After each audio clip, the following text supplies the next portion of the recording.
किसान भाइयों, आप सभी का स्वागत है। आज बसंत कालीन गन्ने की बुआई के बारे में हम बताएंगे।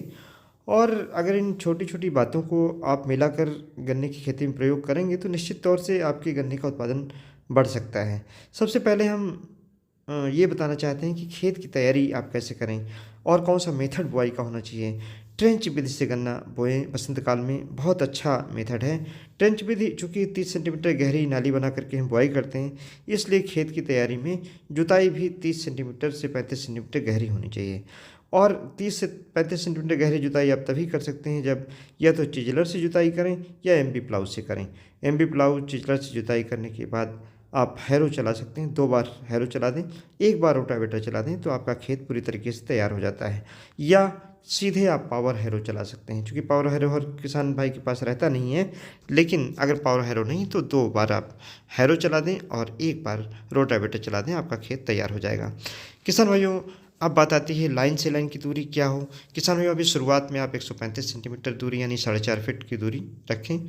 और जब अप्रैल का महीना आ जाता है तो इसकी दूरी घटा करके और 4 फीट की रख लें। गोल की गहराई 30 सेंटीमीटर, 20 से 30 सेंटीमीटर के बीच में रख सकते हैं। अब बोने का समय 1 फरवरी से लेकर के 10 अप्रैल तक, 15 अप्रैल तक आप बहुत आसानी से गन्ने की जो सामयिक बुआई है उसको कर सकते हैं। इसके बाद डिलेट जो गन्ने की प्लांटिंग उसको भी कर सकते हैं। और बहुत अच्छा समय है अगर फरवरी में आप 15 मार्च तक प्लांटिंग कर दें। किसान भाइयों, बीज की बात आती है। बीज बहुत ही महत्वपूर्ण है। बीज में ध्यान रखें कि जो अभी नई किस्में हैं जिसमें CO 15 023 है, COL के 14 201 है और COS 13 235 है। इसमें से जो COL के 14 201 गन्ने की प्रजाति है, इसका जानवरों के द्वारा कम नुकसान किया जाता है, बीमारी और कीड़े इसमें कम लगते हैं, गन्ना गिरता नहीं है, अगर लो लाइंग एरिया है तो वहाँ पर भी हो जाता है, और कोई भी इसको एक तरीके से नुकसान नहीं करता है। तो ये प्रजाति ऐसी है। इसका एक जो आवश्यकता है कि किसान भाई इसमें फार्म यार्ड मैन्योर जरूर डालें, और साथ ही में अगर आपके पास बायो फर्टिलाइजर्स हैं उनका प्रयोग करें। जो फर्टिलाइज़र की रिकमेंडेड डोज है उसको डालें ताकि ये वैरायटी बढ़ सके। जो दोनों अन्य प्रजाति हैं CO 15 023 और COS 13 235, ये वैरायटी ऐसी हैं जैसे CO 15 023 की अगर हम बात कर लें, बहुत तेज़ी से बढ़ती है, गन्ने का वज़न बहुत अच्छा है, लेकिन लाजिंग बहुत ज़बरदस्त होती है, यानी गिरता बहुत है गन्ना। अगर आप बचा सकते हैं तो ये वैरायटी भी बहुत अच्छी है, इसकी प्लांटिंग आप कर सकते हैं। 13 235 की बात कर लें, थोड़ी लापरवाही आप करें तो इसमें स्प्राउटिंग बहुत हो जाती है, लाजिंग भी होती है। बहुत अच्छी वैरायटी हम इसको नहीं कह सकते इस स्टेज पर। इसलिए किसान भाइयों, आपके लिए जो बेस्ट हमारा इस समय जजमेंट है वो ये है कि COL के 14 201 की आप प्लांटिंग कर सकते हैं। किसान में बात आती है बीज हम कैसे लें और कितने आँख का गन्ने का टुकड़ा बोएं। बीज अगर आप अपने खेत से ले रहे हैं तो पहले खेत में पानी लगा दें, स्वस्थ गन्ना हो उसी खेत से बीज लें। 8 से 10 महीने से ज़्यादा पुराना गन्ने का जो पौधा है जहाँ से बीज आप ले रहे हैं वह ना हो। पानी लगा करके 25 किलोग्राम प्रति एकड़ की दर से यूरिया छिड़क दें जब आपको गन्ना बीज लेना हो उसके 10 दिन पहले, ताकि पानी की मात्रा बढ़ जाए और जो जर्मिनेशन की क्वालिटी है वह भी उस गन्ने की इम्प्रूव हो जाएगी, यानी बीज के रूप में उपयुक्त हो जाएगा। अब बताते हैं हम सीड का सिलेक्शन कैसे करें। जो गन्ने का 2/3 पार्ट है ऊपर का, उसको बीज के लिए चयन करें और नीचे का जो पार्ट है उसको आप गन्ने में आपूर्ति कर दें। ऊपर चूँकि ग्रोइंग अपेक्स होती है, ऑक्सीजन कंटेंट ज़्यादा होते हैं जिससे गन्ने का जर्मिनेशन बेहतर होता है। जो बर्ड्स होती हैं वह बिल्कुल नई होती हैं तो जर्मिनेट करती हैं, उनका पौधा भी स्वस्थ होता है। तो ऊपर का गन्ना बोएं।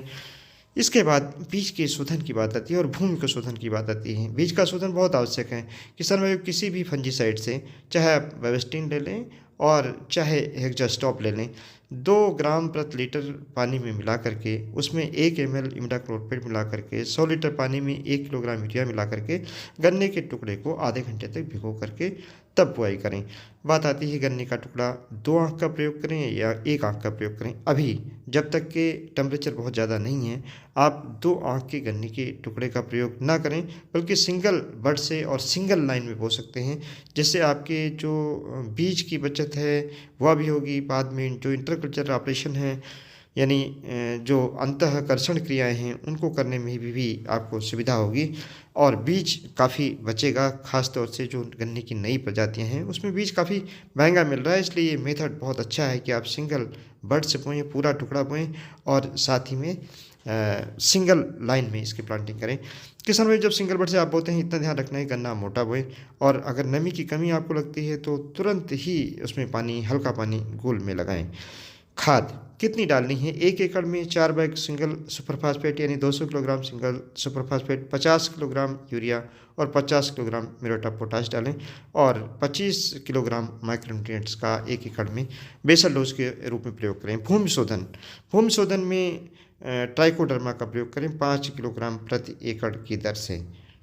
ये बहुत ही ट्राइकोडर्मा का प्रयोग कैसे करना है? 5 किलोग्राम ट्राइकोडर्मा ले लें, 1 कुंतल गोबर की सड़ी खाद में मिला लें और मिला करके इसे 48 घंटे के लिए छायादार स्थान में नमी की दशा में गन्नी बैग से ढक करके और रख दें।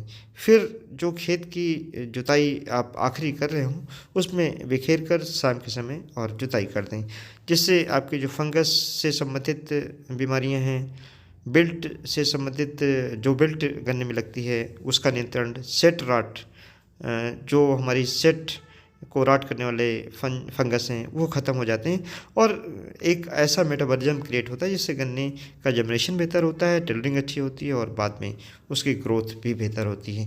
यानी भूमि का शोधन और बीज का शोधन दोनों आवश्यक है। अब जो ट्रेंच में सबसे महत्वपूर्ण बात है कि जब आप बुआई करें सिंगल बड से तो 15 इंच की दूरी बड से बड की रखें, और बोने के जस्ट बाद आप 2 अंगुल मिट्टी यानी लगभग 2 से 3 सेंटीमीटर मिट्टी से गन्ने के टुकड़ों को ढक दें, और अगर नमी कम लगती है तो सिंचाई कर दें। इससे आपका गन्ना काफ़ी अच्छा हो